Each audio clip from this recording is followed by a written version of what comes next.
মিটারটি এরকম ব্লিঙ্কিং করতেছে। এখন কিলোওয়াট আছে 395।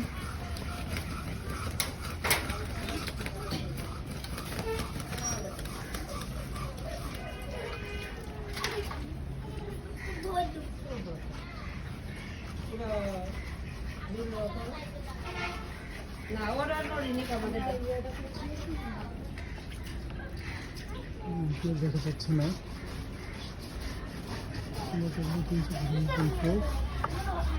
ব্রেকারটা অফ করে রাখি, এটা যাচ্ছে না। এটা অন অফ করতে পারলে এগুলো হয়তো হইতো, কিন্তু যেহেতু এটা বাংলাদেশ ইলেকট্রিক বোর্ডে ব্যবহারই করতে হবে, আপনাদেরকে ইনফর্ম করবো। এখানে থাকার কথা ছিল এরকম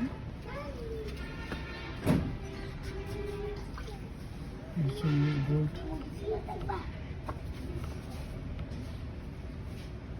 46 কিলোটির উপর সবটা দেখা যাওয়ার কথা ছিল, কিন্তু ওটাতে আমরা সবকিছু গেলে দেখতেও পাচ্ছি না।